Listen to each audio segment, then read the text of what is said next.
이 본문 여호와 샬롬, 사사기 6장 24절에 나오는 이 여호와 샬롬이라는 말은 여호와는 평화, 그런 뜻입니다.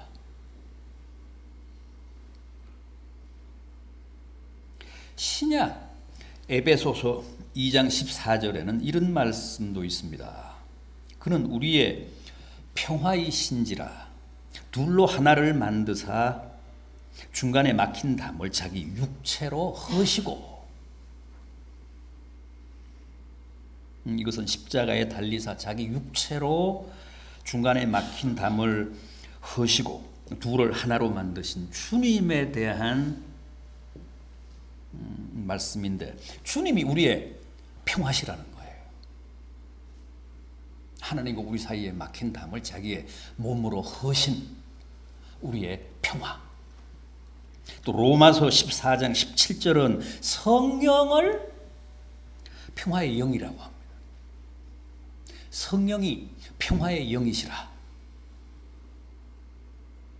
자, 이렇게 성경은 여호와 하나님이 평화시고 또 주님도 우리의 평화시고 성령 역시도 평화의 영이시라고 합니다. 따라서 그 하나님의 자녀요, 주님의 백성들인 우리 믿는 사람들도 당연히 평화를 도모하고 평화를 추구하는 평화 전도사, 평화의 사도, 평화 홍보대사, 피스메이커가 되어야 한다는 겁니다.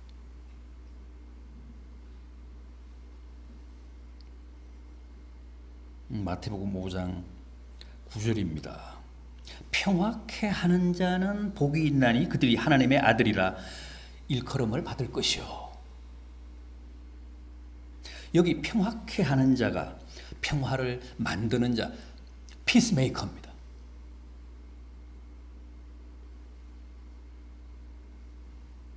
그런데 피스메이커가 하나님의 아들이라 일컬음을 받는다고 합니다. 여기 아들이라고 하는 말, 평화케 하는 자가, 피스메이커가 하나님의 아들이라 일컬음을 받는다 했을 때 그 아들이라고 하는 말, 헬라 말로는, 원어로는 휘오이입니다. 휘오이. 복수는 휘오스. 그런데 이 휘오이는 아들이 아니고 자녀, 자식이라는 뜻입니다. 번역이 잘못됐어요. 가부장적으로 번역이 된 거예요. 남녀를 다 가리킵니다. 영어 성경도 Children of God, 하나님의 자녀. 독일어 번역도 이걸 보면 고테스 킨더, 하나님의 자녀라고 했어요. 아들이 아닙니다. 평화케 하는 자, 평화를 만드는 자, 평화를 도모하는 자, 즉 피스메이커는 그가 남자든 여자든 다 진정한 하나님의 휘오스, 자녀입니다. 자식입니다.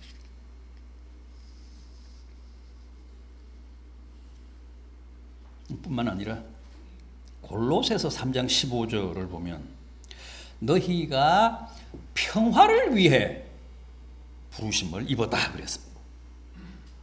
이것도 얼마나 정확한 말씀인지 모릅니다.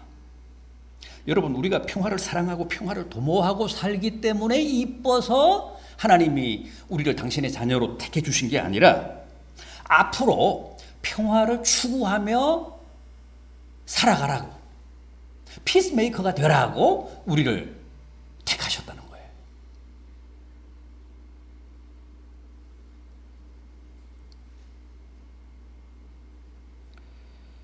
그런데 평화라는 개념인 구약 성경의 히브리어 샬롬이나 신약 성경의 헬라어 에이레네나, 이게 무슨 사변적인 개념이 아닙니다. 관념적인 개념이 아닙니다. 추상적인 개념이 아닙니다. 실제적이고도 구체적인 관계적 개념입니다. 이게 중요합니다. 다시 말하면 평화라는 것은 반드시 누구와의 관계, 무엇과의 관계에서만 성립이 되고 또 의미 있는 개념이라는 거예요. 그럼에도 그걸 놓치면 평화도 한낱 공허하고 추상적인 개념이 될 뿐이라는 겁니다. 그렇다면 이제 우리가 묻고 확인해야 할 그 구체적인 관계란 어떤 것인지 한번 짚어보겠습니다. 먼저 하나님과의 관계입니다. 왜 하나님과의 관계를 가장 먼저 물어야 합니까? 하나님과의 관계가 우리의 모든 평화의 근본이기 때문에 그렇습니다.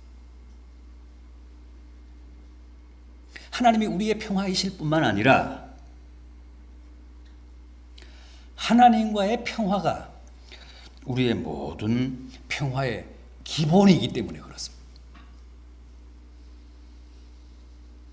따라서 하나님과의 관계가 평화하지 못하면, 화평하지 못하면, 불화하면 다른 모든 관계가 다 망가지고 다 불편한 관계, 갈등 관계, 적대 관계로 전락하고 만다는 거예요. 창세기 3장을 보면 하나님이 범죄한 아담을 부르시면서 아담아, 네가 어디 있느냐 하고 물으십니다. 그것은 아담의 위치를 물은 게 아니죠. 아담의 무슨 소재지를 물은 게 아닙니다. 너가 지금 하나님과 어떤 관계에 있느냐를 물으신 겁니다.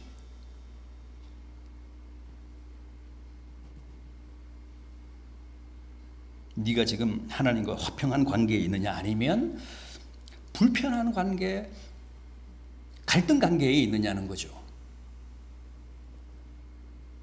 아담으로 말하면 범죄하기 전에는, 선악과를 범하기 전에는 하나님과의 관계가 아무런 문제가 없었습니다. 그런데 범죄하자 곧 하나님이 두려워졌습니다. 하나님과의 관계가 깨졌다는 뜻입니다. 그래서 하나님을 피해 달아나기 시작했고 나무 사이에 숨었다고 했습니다. 둘 사이에 평화가 깨지고 긴장과 갈등과 불화가 조장됐다는 뜻입니다. 그래서 하나님이 네가 지금 어디 있느냐? 지금 네가 하나님과 나와 어떤 관계에 있느냐? 그렇게 물으시면서 그 망가진 관계를 회복하라고 촉구하신 겁니다.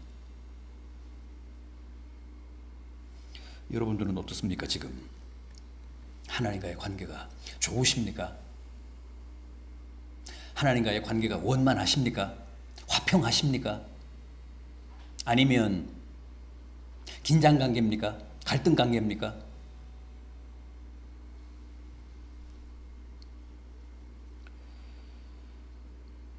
만약 하나님과의 관계에 평화가 없고 하나님이 계속해서 네가 지금 어디 있느냐고 물으시고 여러분들은 그 하나님이 두려워서 피하거나 끊임없이 달아나고 있는 관계라면 그 사람은 절대 행복할 수가 없습니다.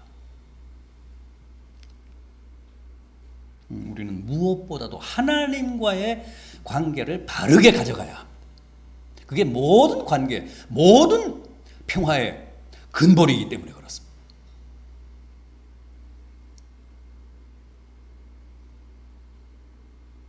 그래서 하나님과의 평화를 잘 지키고 하나님과의 관계를 건강하게 관리하는 일에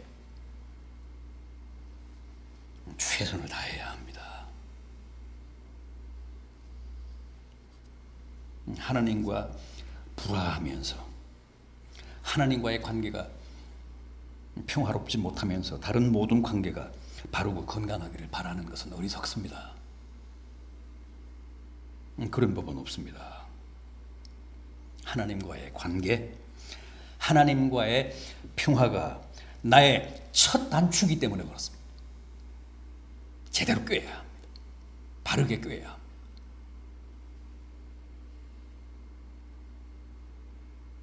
다음은 자기 자신입니다. 자기 자신과의 관계입니다. 자신과의 화해, 자신과의 평화, 이게 또 중요합니다. 의외로 늘 자신과의 불화 속에서 사는 사람들이 많습니다. 자신에 대한 불신, 자신에 대한 회의, 미움. 그래서 날마다 자학하고 비관하고 자신을 증오하며 사는 사람들. 그런 사람들은 매사가 부정적이고 비관적이고 염세적입니다. 여러분, 자신을 먼저 용납하십시오. 자기 자신과 먼저 화해하십시오. 자기 자신과 화평하십시오. 자기 자신을 긍정하고 사랑하고 관대하게 이해하십시오. 주님이 뭐라고 하셨습니까? 이웃을 내 몸과 같이 사랑하라고 하시지 않았습니까? 주님의 이 말씀은 이웃 사랑을 교훈한 거지만 그 이웃 사랑에는 먼저 자기 자신에 대한 긍정과 사랑이 전제되어 있습니다. 이웃을 사랑해라. 네가 네 몸을 사랑하는 것처럼, 네가 네 자신을 사랑하는 것처럼.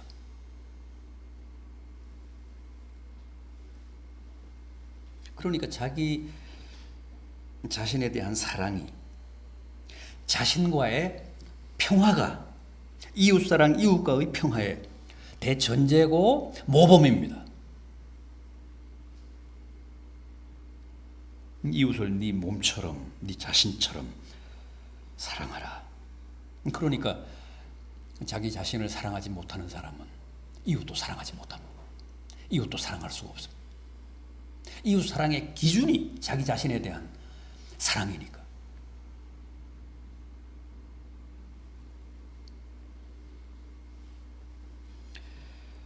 자기 자신과 화해하지 못하고 화평하지 못하고 자기 자신을 용납하지 못하는 사람은 이웃과도 화해하지 못하고 화평하지 못하고 이웃도 용서하지 못한다는 겁니다.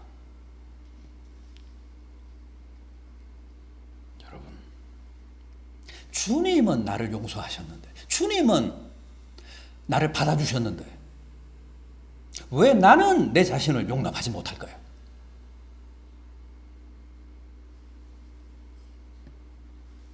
하나님은 내 모든 죄를 사하시고 나를 구원하사 당신의 자녀로 삼아주셨는데 왜 나는 아직도 내 자신을 못 받아들일까요?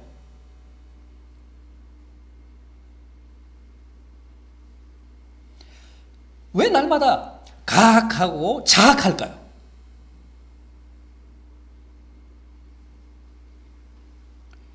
제발 이제는 자신과 화해하십시오.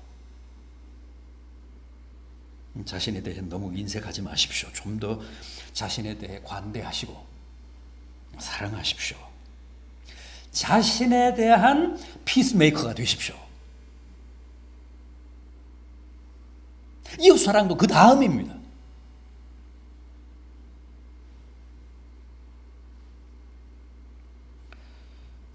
이 수순 절대 잊지 마십시오. 자신에 대한 화해는 반드시 하나님과의 화해, 하나님과의 평화가 먼저 이루어져야 가능합니다. 아직도 우리가 자신에 대해 관대하지 못한 것은 하나님과의 관계가 건강하지 못해서 그렇습니다. 하나님과의 관계가 완전히 회복되지 못해서 그렇습니다.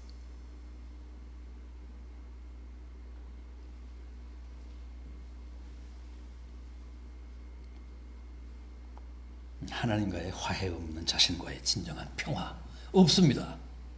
그게 성경의 가르침입니다.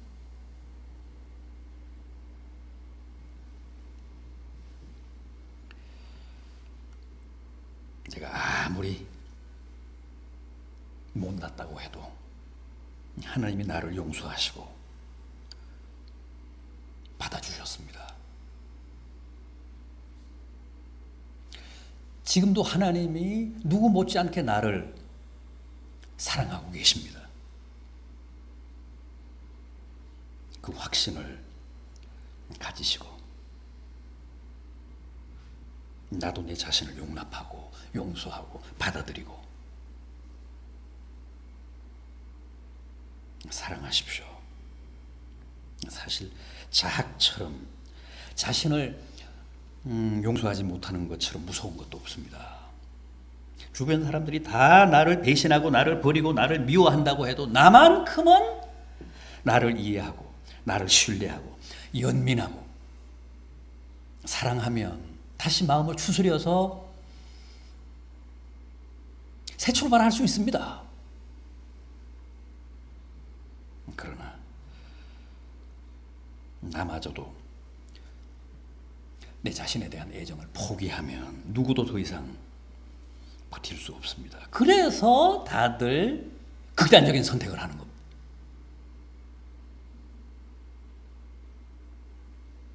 자살한다는 것은 결국 자기 자신마저도 자기를 포기한다는 거 아닙니까?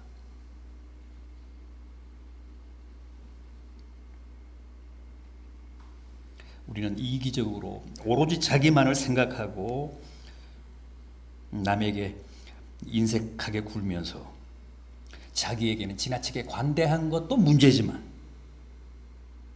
자신에게 너무 가혹하고 냉정한 것도 결코 성서적이지 않습니다. 복음적이지 않습니다. 부디 자신을 평가절하하지 마십시오. 자신이 하나님의 귀한 자녀임을 새롭게 깨닫고 발견하시고 자기를 사랑하고 용납하고 받아들이십시오.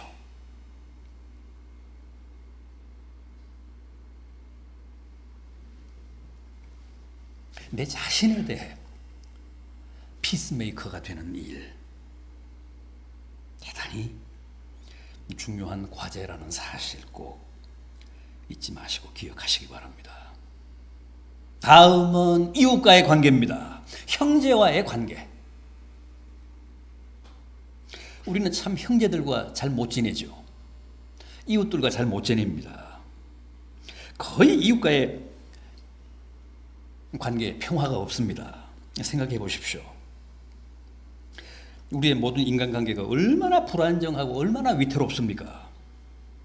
화평보다는 언제 폭발할지 모르는 그야말로 시한폭탄 같은 불화가 늘 우리의 모든 인간관계를 지배합니다.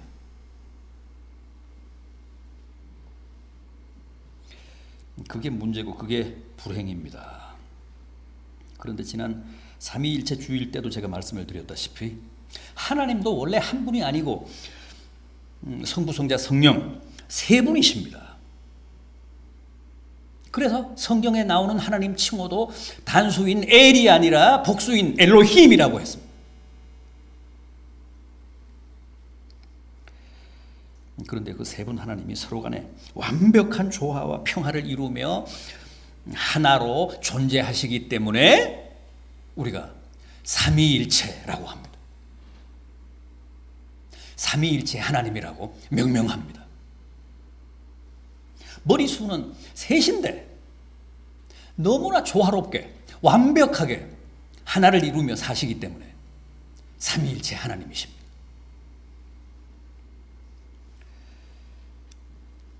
그런데 그 복수 하나님, 공동체로 존재하시는 삼위일체 하나님이 태초에 우리가 우리의 형상대로 우리의 모양을 따라 사람을 만들자 하시고 우리를 창조하셨습니다.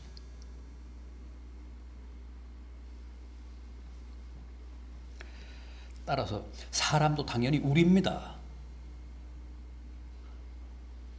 우리이신 하나님의 형상을 닮은 우리들입니다.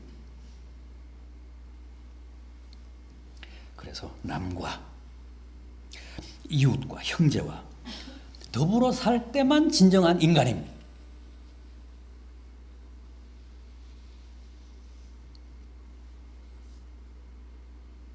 마치 성부, 성자, 성령이 서로 존중하고 사랑하고 화평하며 완벽한 하나로 존재하듯이 우리도 그렇게 이웃과 형제와 서로 사랑하며 화해하며 화평하며 살아야 합니다. 아까 말씀드린 창세기 3장 9절에서는 하나님이 아담아 네가 지금 어디 있느냐 그렇게 말씀하시면서 하나님과의 관계를 물으셨는데 그 다음 장인 창세기 4장 9절에 가면 다시 아벨을 죽인 가인에게 네 아우 아벨이 어디 있느냐 그렇게 물으십니다. 그건 역시도 아벨의 위치를 물으신 게 아니고 가인의 형제와의 관계를 물으신 겁니다. 네가 지금 내 형제인 아벨과 어떤 관계에 있느냐? 네가 지금 네 동생 아벨에게 무슨 짓을 했느냐? 그렇게 물으신 겁니다. 가인이 뭐라고 대답했습니까? 제가 제 아우를 지키는 자입니까? 그걸 왜 제게 묻습니까? 미워서 시기심이 발동해서 돌로 자기 동생을 쳐 죽여 놓고 네 아우가 어디 있느냐고 물으시는 하나님께 그걸 왜 제게 묻습니까?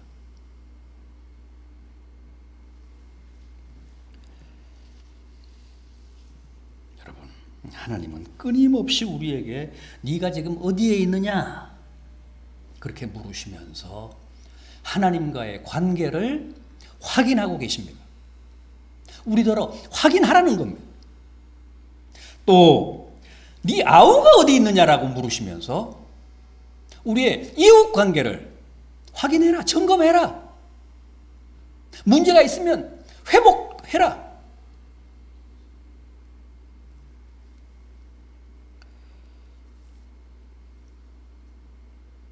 우리에게는 저 북녘의 동포들이 있잖아요.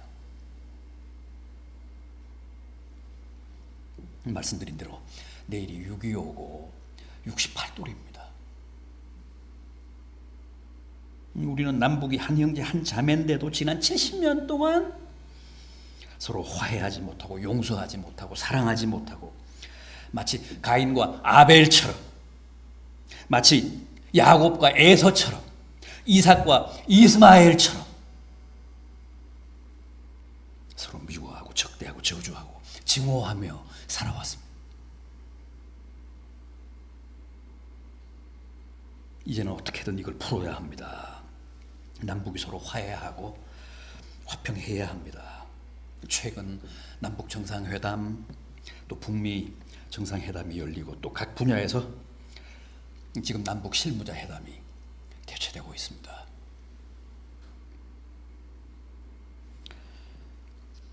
이거 꼭 잘 살려야 합니다.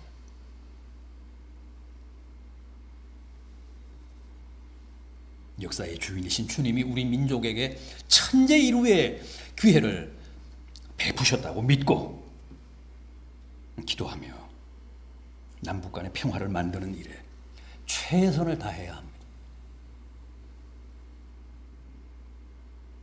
우리가 바로 평화를 위해 부름받은 평화의 사도들이고 피스메이커들이기 때문에 그렇습니다.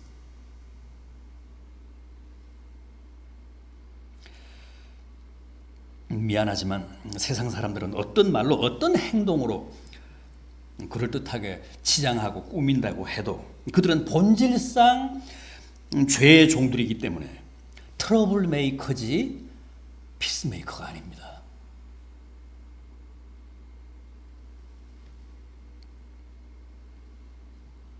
이게 바로 우리가 남북 간의 화해며 평화며 통일 문제를 세상 사람들에게만 맡겨놓을 수 없는 이유입니다. 그렇지 않습니까? 우리가 북한에 무슨 식량을 보내고 물자를 보내고 또 저 판문점에서 이산 가족들이 서로 만날 때 태극기 달고 갑니까? 인공기 들고 갑니까? 아니잖아요. 뭘 들고 가죠? 적십자기 들고 가잖아요. 적십자기.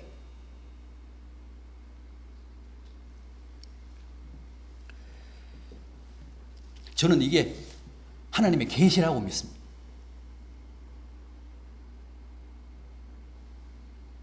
얼마나 상징적입니까?